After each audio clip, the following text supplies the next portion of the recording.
"Stop the vow," she screamed. "Remove the bride's wig. The truth is underneath."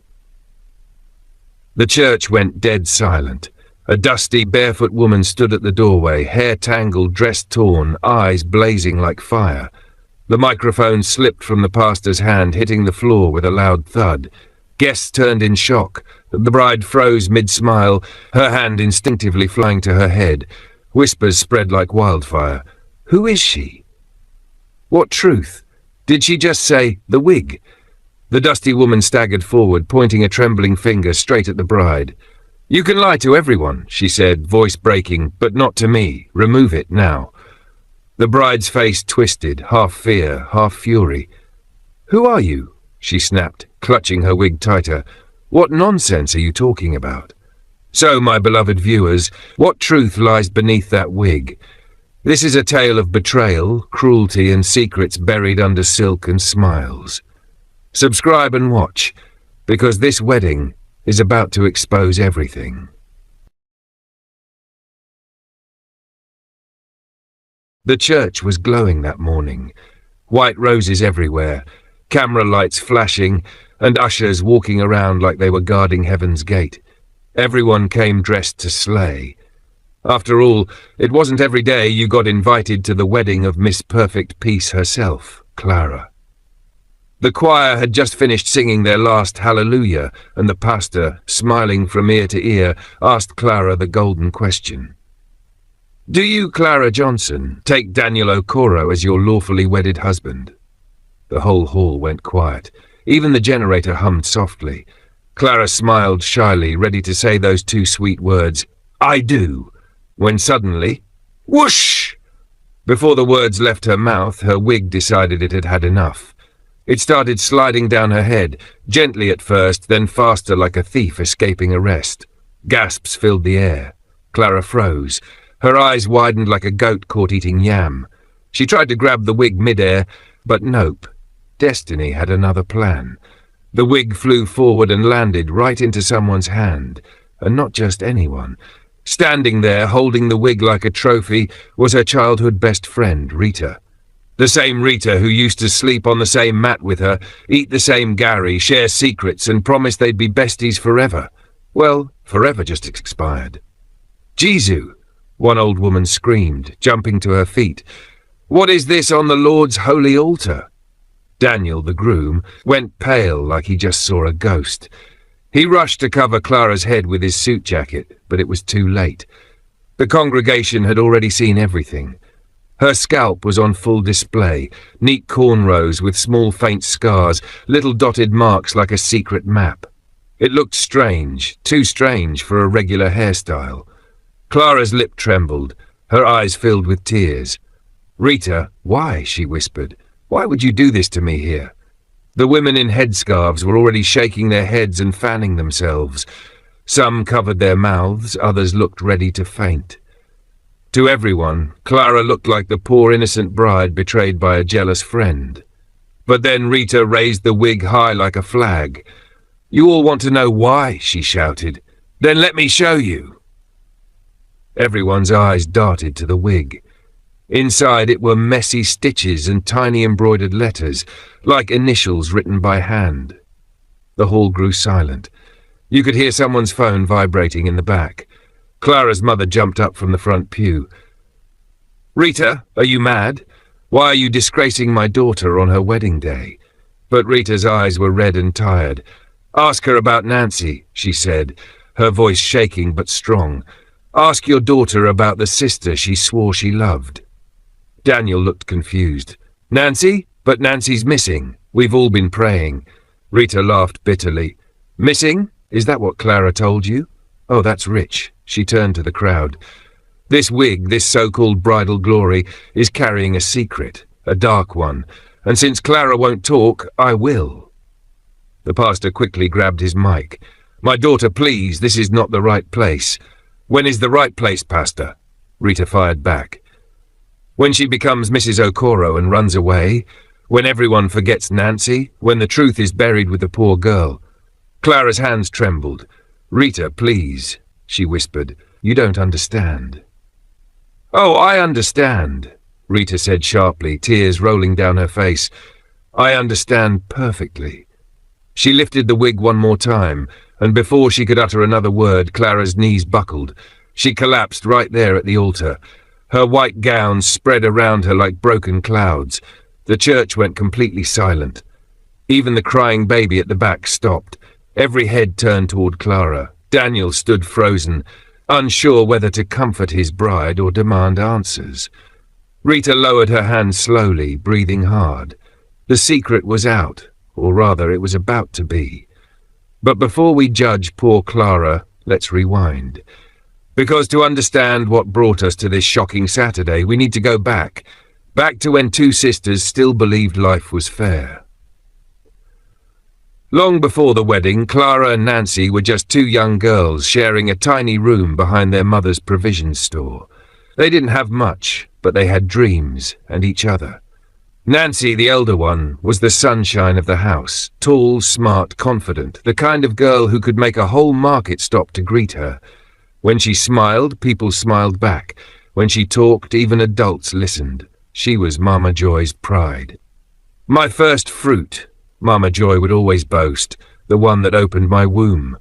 Clara, on the other hand, was quiet, gentle, always smiling, always helping, the kind of girl who noticed everything but said nothing. People said she was the pretty one, but Nancy had presence. While Clara stayed inside helping Mama Joy count money, Nancy would be outside, chatting with everyone, winning hearts, solving quarrels, leading youth fellowship like a small mother in Israel. The sisters loved each other deeply. They shared clothes, food, and secrets. At night, under the dim light of a small lantern, Nancy would braid Clara's hair and talk about her dreams. I'll marry a tall man, Nancy would say with a laugh, one who can reach the ceiling without a stool. Clara would giggle. I just want someone kind, someone who won't shout all the time. Every Sunday after church, they'd walk to the stream behind their town and sit on the big rock, feet dangling in the water. Nancy would tell Clara about the boys chasing her, while Clara quietly analysed everyone's behaviour. She had a sharp mind for spotting people's true colours. You see everything, Nancy once said. You notice things I miss completely. Clara smiled shyly. Back then it seemed like an innocent compliment, but it was a gift that would one day turn dangerous. Nancy could sing like an angel. Her voice could move the hardest hearts. Clara wasn't the singer type. She was good with her hands. She could cook, sew, fix anything. Together they were unstoppable. You're the hands, I'm the voice, Nancy always said. But as they grew, things changed. Boys noticed Nancy more. Women in church praised her. Even the pastor's wife called her a role model for young girls. And through it all, Clara smiled, quietly in the background. Then Daniel came. He was the new teacher in town, educated, calm, well-spoken. Every mother began frying puff-puff, hoping he'd stop by. And when he did, his eyes landed on Nancy. He'd buy things he didn't need, linger after service, walk her home after choir practice. Nancy liked him, sure, but she wasn't rushing anything. He's nice, she told Clara one night, but I'm not ready for marriage. I want to finish my tailoring course first. Clara smiled. You think he'll wait for you? Nancy laughed. If he's serious, he will. What Nancy didn't see was the tiny flicker in Clara's eyes, a spark she quickly hid, because deep down, Clara had noticed something. The way Daniel looked at Nancy, the way he smiled, the way he listened when she talked, and for the first time Clara wondered, what if he looked at me like that? But she said nothing. After all, she was the sweet one, the helper, the watcher, the girl who never caused trouble, or so everyone thought. But it's not quite long that the rumour mill in town was working overtime. You couldn't buy a loaf of bread or fetch water from the well without hearing someone whisper, "Have you heard? Daniel is about to propose to Nancy." Mama Johnson's eyes sparkled like she had just won the lottery. She started saving up small money and secretly pricing lace materials at the market. She'd sigh happily every night, fanning herself. "Ah, my first fruit will soon marry a teacher, a fine one at that." But Nancy wasn't moved by all the noise. She liked Daniel, sure, who wouldn't? He was gentle, educated and respectful. But she had plans, big ones. She wanted to finish her tailoring course, maybe even learn to drive. "Marriage is not beans," she told Clara one night while unplaiting her hair. "If I'm doing it, I want to be sure." Clara nodded like the obedient little sister she had always been. On the outside, she was calm. But inside? Something was shifting.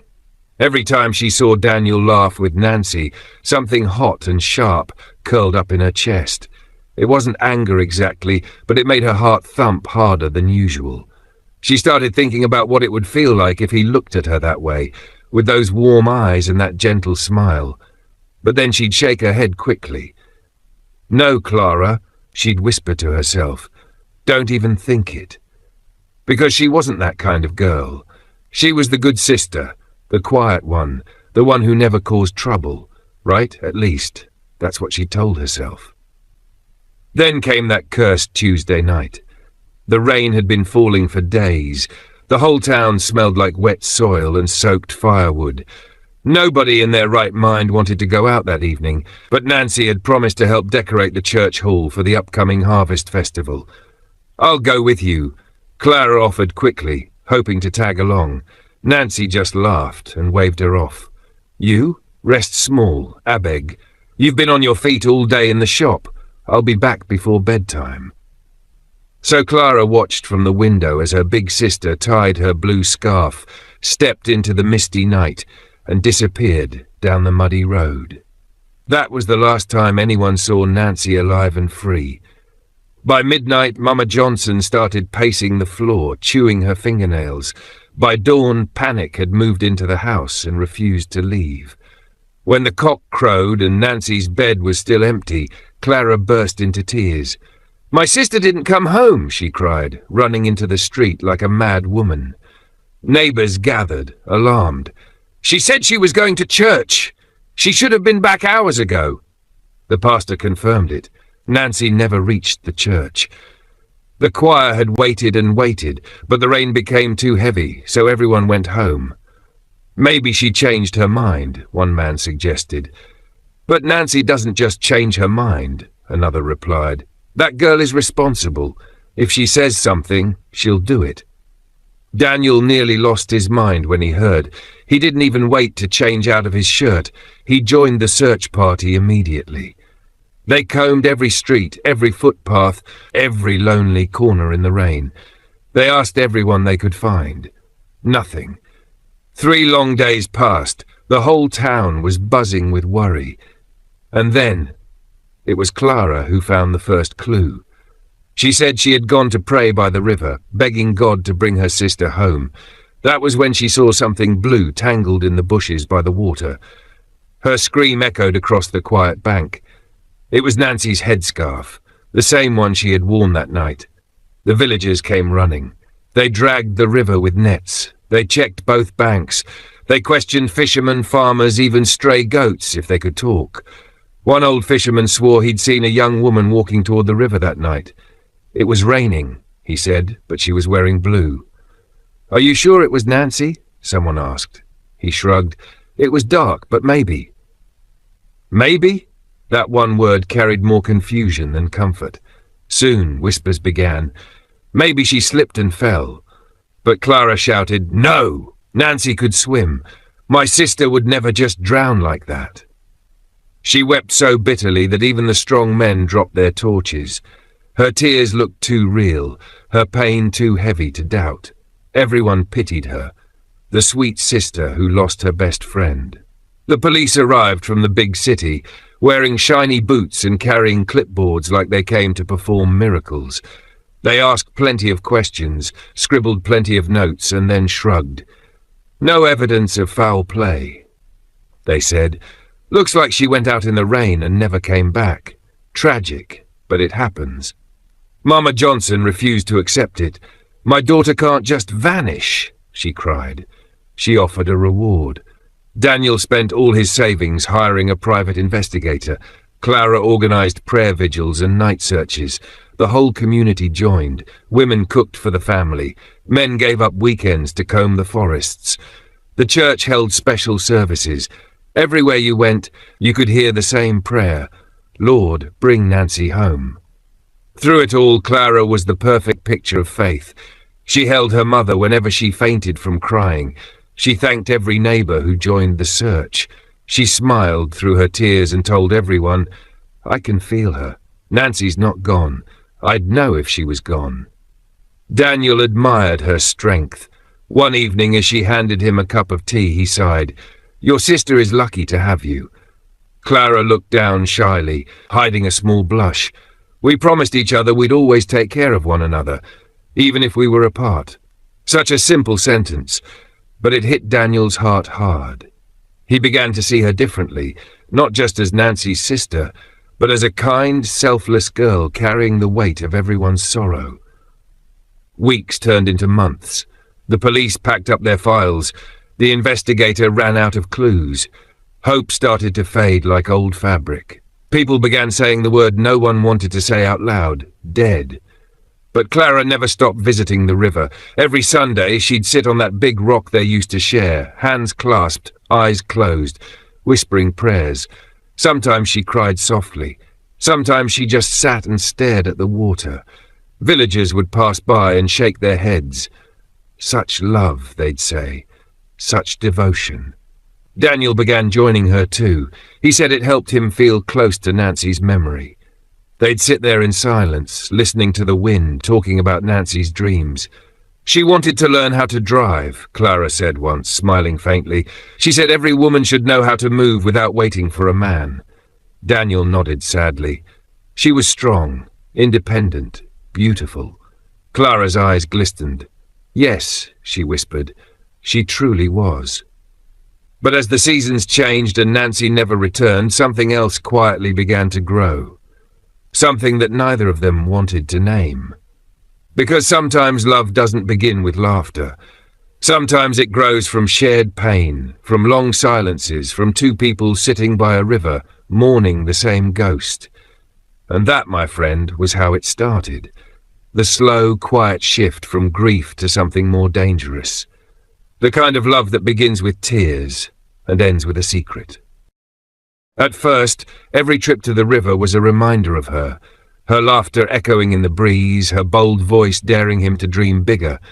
But gradually, without realizing it, Daniel's eyes began to linger on someone else, someone he had never truly seen before. That someone was Clara Johnson, Nancy's younger sister. She wasn't like Nancy at all. Nancy had been fearless, fiery, always ready to conquer the world. Clara, on the other hand, was the calm after a storm, gentle, steady, with a kindness that could melt even the coldest heart. Where Nancy had spoken of ambition and freedom, Clara's dreams were smaller but no less beautiful. A warm home, children's laughter, cooking for someone she loved, sitting quietly with family after a long day. One sunny afternoon, as they walked back from the river, Daniel stopped and smiled at her. You know, Clara, you're really something special. Nancy used to say you were the heart of the family. Clara's cheeks flushed pink. She said that, she asked softly. Many times, Daniel replied. She always said you noticed things people missed, that you understood people better than anyone. Clara's smile trembled slightly. Her eyes grew distant. Sometimes, she murmured, I wish I understood less. Maybe then I could be simple and happy, like other people. Daniel frowned. What do you mean? But Clara quickly looked away. Oh, it's nothing. Not grief just makes you think weird things sometimes. That night, Daniel couldn't sleep. Her words replayed in his mind over and over. There was something in her tone, something deeper than sadness. Almost like guilt. But that couldn't be, could it? Clara had done everything possible to find her sister. She had been shattered by Nancy's disappearance. She still lit a candle for her every night, didn't she? As the first anniversary of Nancy's disappearance crept closer, Daniel made a decision that would have shocked his past self. He was going to ask Clara to marry him. It hadn't happened overnight. It was like watching a sunrise, slow, soft, and inevitable. Bit by bit, his grief had faded into something gentler, and in that space, Clara's quiet love had taken root. Nancy had been a blazing star, bright, untouchable, dazzling. But Clara was like candlelight, warm, constant, comforting. She didn't demand attention. She simply was there, steady, patient, never asking for more than he could give. "I think Nancy would want us to be happy," Clara said one evening, her voice calm as they sat on the porch. Daniel turned to her. "Do you really think she'd approve?" Clara hesitated, her eyes reflecting the glow of the oil lamp. "I think she loved us both, and I think she'd want us to take care of each other." When Daniel finally proposed, Clara burst into tears, a strange mix of joy and sorrow. The whole village understood. It was bittersweet, love found in the shadow of tragedy. Nancy's mother, Mama Johnson, hesitated at first. It didn't sit right, her missing daughter's fiancé marrying the surviving sister. But Daniel was a good man, and Clara was her only remaining child. In a world full of pain, maybe this was a second chance. The engagement was quiet. No music, no drums. It didn't feel right to celebrate too loudly with Nancy still gone. But people whispered kind words, saying love could heal, that maybe this union would bring peace. The wedding was set for the following spring. Clara threw herself into preparations the way only she could, quietly, diligently. She saved every coin for her gown, practiced Daniel's favorite dishes, even began learning English phrases so she could help him with his business paperwork. Everything looked perfect, until small, strange things began to happen. Little things, unimportant at first. But when placed together, they began to form a picture, a dark, troubling picture. And the first person to notice was Rita Emeka. Rita had been Nancy's best friend since childhood. When Nancy vanished, Rita was the loudest voice searching for justice. She organized prayer vigils, raised funds, and practically led the search team herself. But recently she had begun watching Clara with uneasy eyes. Something wasn't right. For starters, Clara looked lighter, too calm. As if grief had quietly packed its bags and left her behind. And when people brought up Nancy's name, Clara would quickly change the subject, her eyes darting away like a guilty child. One market day, Rita cornered her by the tomato stand. "Clara, remind me again, what was Nancy wearing that night she disappeared? I know she had her blue scarf on, but what about her dress?" Clara hesitated, fiddling with a ripe tomato. The yellow dress. You know, the one with white flowers." Rita raised an eyebrow. "You're sure? Because I remember seeing that dress hanging in her wardrobe after she went missing. She changed before coming home from the shop, remember?" Clara's hand froze mid-air. "Oh, maybe I'm mistaken. It's been so long, everything's a blur." But Rita's memory was sharp, and her gut whispered liar. From that day, she began digging, asking questions, visiting places, talking to people who had searched that night. And slowly, a horrifying truth began to unfold. The old fisherman, who once swore he saw Nancy by the river that night, now admitted he wasn't sure anymore. "It was dark. Maybe I saw someone. Maybe I didn't. Could have been a person, could have been a ghost, or maybe just the wind," he said. The blue scarf, the only piece of evidence, suddenly seemed suspicious too. The fabric wasn't as damaged as one would expect from something that had been floating in the river for days. And then came the biggest shock of all. Rita realized that Clara had been the one to discover every single clue. The scarf, the spot they searched, even the fisherman's statement had been arranged after Clara's visit. Rita's blood ran cold. "It's like she led us by the nose," she whispered to her husband one night. "Everywhere we looked, she sent us there. But why? Why would Clara do that to her own sister?" The answer crept into Rita's mind like poison, one she didn't want to believe. Clara had been in love with Daniel. Maybe she had always been. Even when he was courting Nancy. Maybe she'd just hidden it behind those quiet smiles. And when Nancy started talking about wanting space, about delaying the wedding, what if Clara had seen her chance? The thought made Rita sick, but once it formed, it refused to leave. And then she noticed something new, something small, something innocent. Clara's hair. Rita had seen it 1,000 times, thick, beautiful, always wrapped in colourful scarves, but lately something about it looked different. A few months after Nancy Johnson's mysterious disappearance, something curious began to change about her younger sister, Clara. At first, people didn't think much of it. Clara started showing up to church and community gatherings, looking different.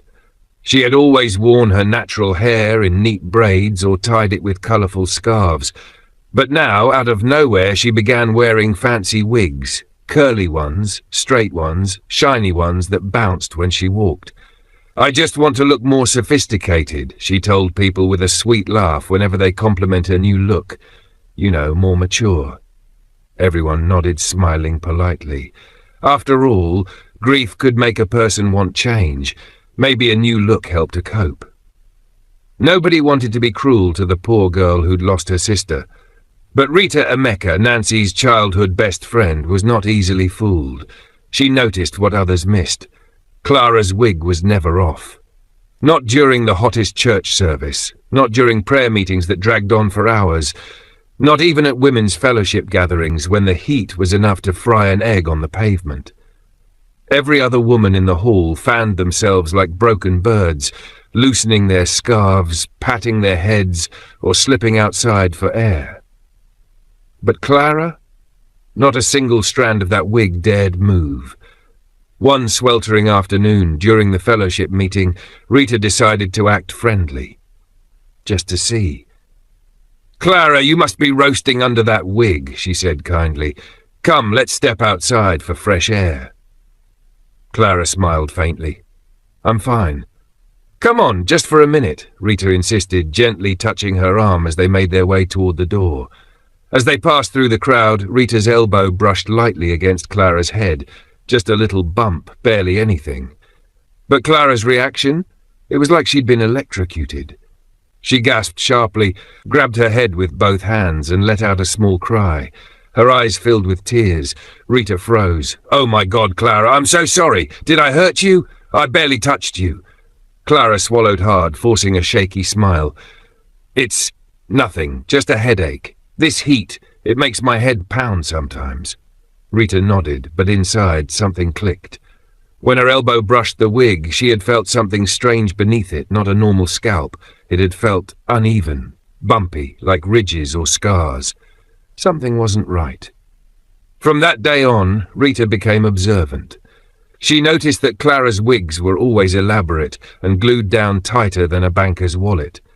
Clara never scratched her head or adjusted her hair in public. And sometimes, when she thought no one was looking, she would press her fingers gently against her scalp, almost as if checking something.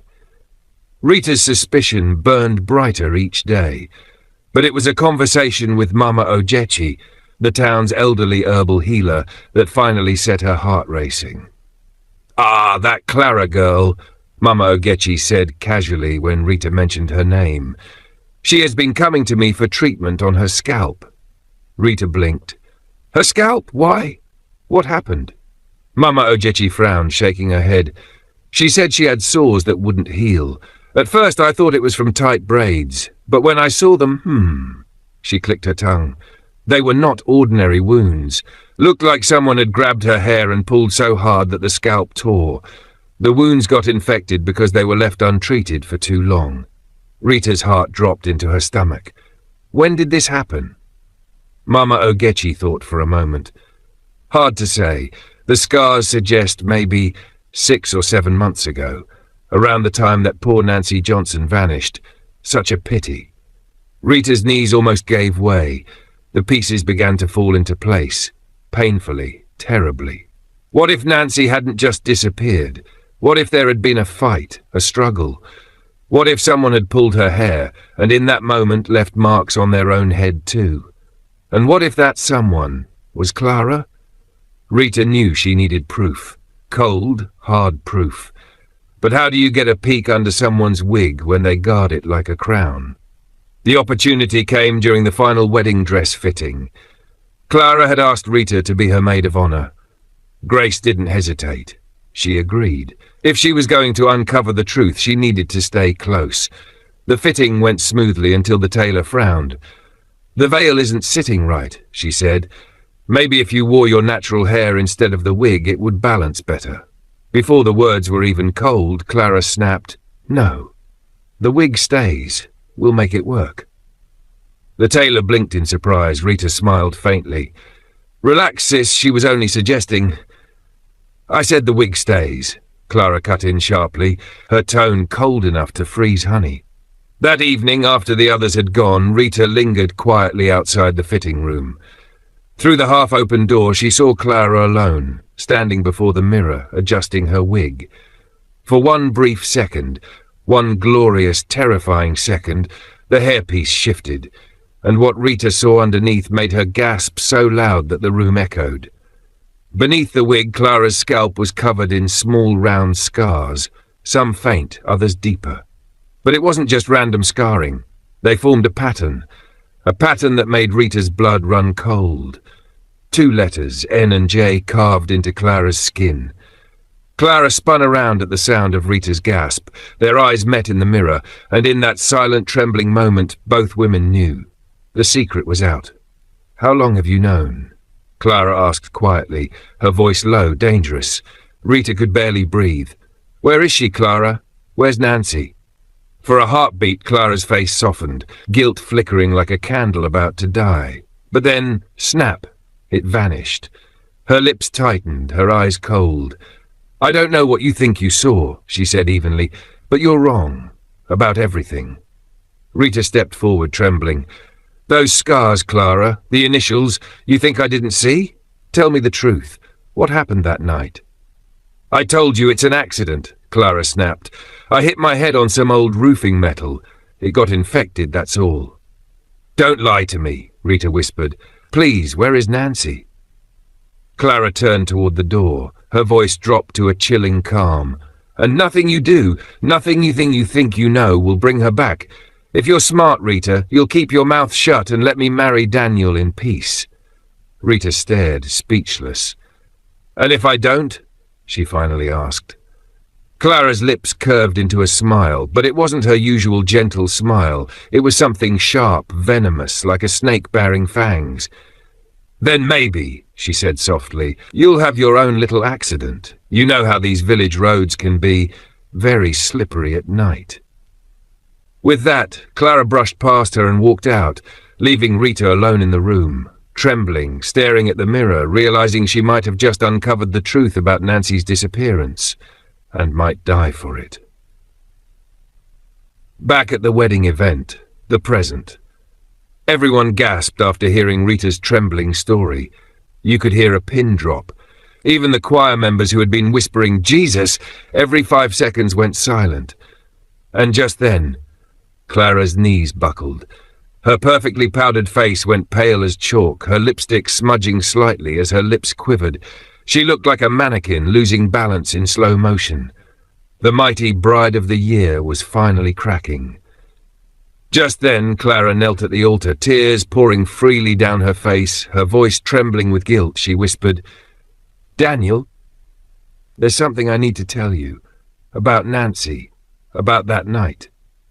But before she could finish, a sound ripped through the air like thunder, hitting the heavens. Bam! Bam! Bam! 3 slow, heavy knocks echoed across the church walls. Every head turned, every whisper died. The massive wooden doors creaked open, moaning like they hadn't been touched in a century.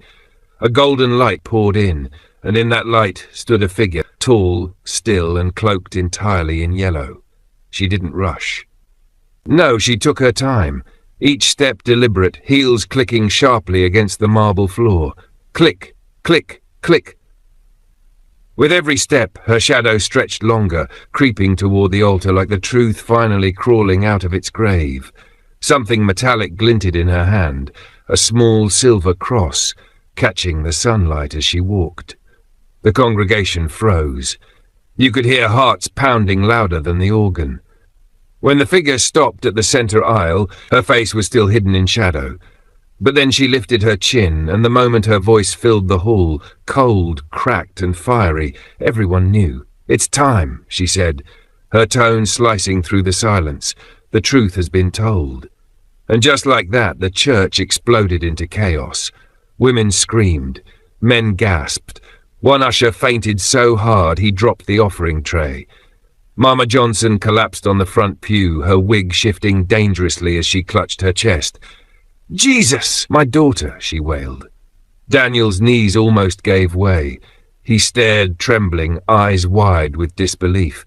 And in the middle of the chaos, Rita Emeka stood completely frozen, still clutching Clara's wig in her hand like sacred evidence. Her mouth fell open as her hand trembled, holding it up for all to see, because standing there at the doorway, glowing in yellow and fire, was Nancy Johnson. The sister everyone thought was gone forever. The room went silent again. So quiet you could hear the church candles flicker. Clara gasped, stumbling backward. No, this isn't real. You can't be here." Nancy's lips curved into something that wasn't quite a smile. "Oh, I can. I just had to die first for you to live your dream, right?" The sarcasm sliced sharper than a blade. Daniel's voice shook. "Nancy, where have you been?" Nancy's gaze swept over him slowly, then landed on Clara, her once loving little sister, now pale as paper. "Where have I been?" "She knows, buried alive under my sister's lies." A stunned murmur rolled through the crowd. Rita stepped forward nervously. "Tell them, Nancy. Tell them what really happened." Nancy inhaled deeply, her eyes dark and distant, as though replaying a nightmare she'd tried to forget. She began slowly, voice low but steady. "The night I disappeared, I didn't just vanish. I fought. Clara knows that. We argued by the river, about Daniel, about everything. She said I had it all. Love, attention, blessings, and she had nothing. I laughed. Big mistake." Her tone dripped with bitter humour. Apparently people don't take sarcasm well when they're holding a rock. The audience gasped. Nancy's gaze locked on Clara. "You hit me, didn't you? I fell. We fought. I dragged your hair to stable myself, but you hit the plank on my head. You thought I was dead, and instead of calling for help, you ran. You left me there, Clara." Clara's lips trembled. "I didn't, I thought." "You thought I wouldn't wake up," Nancy snapped, stepping closer. "But guess what, sis? Surprise! The dead do come back, especially when the living start wearing their initials on their scalp." A ripple of whispers swept the hall. Someone muttered, "Blood of Jesus." Nancy went on, her eyes glistening. "I woke up the next morning in pain, barely breathing. My head was bleeding, my hair was gone, ripped right from my scalp. I tried to move, but my body refused. I screamed until my voice broke. Then I passed out again." The church was silent. Even the children stopped fidgeting. "When I opened my eyes," Nancy continued, "I was in a small mud house. I could smell herbs, smoke, and something that tasted like life itself. That's when I met her, Mama Elsie, an old herbalist who found me near the riverbank while gathering firewood." Her tone softened for the first time. "She said she thought I was a ghost at first. I looked like one, pale, broken, barely breathing. She carried me home, cleaned my wounds, fed me bitter roots that tasted worse than heartbreak but saved my life." A few chuckles rippled through the crowd despite the tension. "I couldn't remember anything at first. I didn't even know my name. I just knew I was alive. Barely. Days turned to weeks, then months. My hair started to grow back, but not evenly. My scalp was covered in scars, souvenirs from my sister's love." Clara sobbed quietly, trembling. Nancy tilted her head. "Don't cry now, Clara. Save the tears for your apology tour." The sarcasm earned a few nervous laughs. She smirked coldly. "You didn't just hide my body, Clara. You buried my memory. But you forgot something important. Truth is like bad hair. It always finds a way to grow back." The congregation gasped again. Nancy's voice rose, trembling with righteous fury. "I stayed hidden for more than a year, healing, waiting. And when I heard you were marrying Daniel, my Daniel, I knew silence wasn't healing anymore. It was helping you." She stepped closer, her eyes burning. You wore my smile, my man, my future, even my initials. But today, Clara Johnson, the ghost, came home. Clara fell to her knees, sobbing uncontrollably. I'm sorry, Nancy. I was jealous. I didn't mean to. I swear I didn't. Nancy looked down at her, tears glimmering in her own eyes. You didn't mean to. That's what they all say before they twist the knife. But I guess I should thank you. Without your little tantrum, I'd never have met Mama Elsie. She taught me something you never learned, peace. Then, with one final icy glance, she said, You tried to bury me, Clara, but you forgot I'm a seed. The room erupted, cries, gasps, murmurs filling the air. Ushers scrambled Mama Johnson with water. Daniel stood speechless, torn between guilt and awe. Rita dropped the wig and whispered, Lord have mercy. And as Nancy turned, the yellow of her gown glowing like morning light, she looked back once more at the altar and shook her head slowly. Clara's knees gave way, and she collapsed completely, surrounded by whispers, guilt, and the truth she could never outrun. Because no matter how many wigs she wore, she could never cover what she'd done. 3 months later, the church bells rang again, not with sorrow this time, but with joy. 3 months after that unforgettable day, Daniel stood once more at the altar, but this time his heart was steady, his eyes soft, and beside him was the woman destiny had always chosen, Nancy. She looked radiant in a gown as bright as her spirit, her scars hidden beneath layers of grace.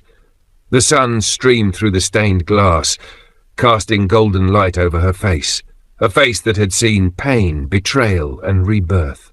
Rita stood proudly behind her as chief bridesmaid, her smile wide and full of satisfaction. The same hands that once held Clara's wig now held Nancy's bouquet with honor. Every glance she cast toward the bride was filled with pride and a hint of poetic justice. The choir sang softly, the crowd smiled, even the wind seemed to hum with relief. As Daniel slipped the ring onto Nancy's finger, his voice trembled with emotion. I almost lost you once, but I promise, never again. Nancy's eyes glistened, and I almost lost myself, but love found me, Daniel, even after the grave. Applause erupted as the priest declared them husband and wife. Rita cheered the loudest, whispering with a grin, From ghost to goddess, I told you no lie survives forever. Outside, doves were released, soaring into the clear sky as if carrying away the last traces of the past. Meanwhile, far from the laughter and joy inside a quiet hospital room, Clara lay on a white bed, pale, weak, and battling the weight of her own deeds. Her body was failing her, just as her conscience had. Sleepless nights, endless guilt, and whispers that wouldn't stop. The nurses said she talked in her sleep, calling Nancy's name, begging for forgiveness that never came. Some said she cried whenever she heard church bells.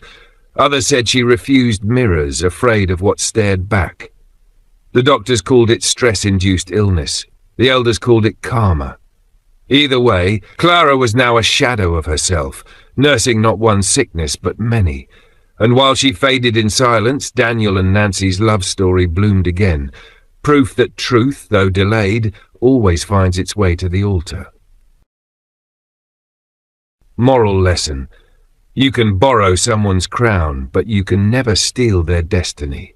Rita smiled as she tossed the bouquet, shouting, To every truth buried, may it rise beautifully, just like Nancy. Love you, my beautiful viewers. See you in my next video.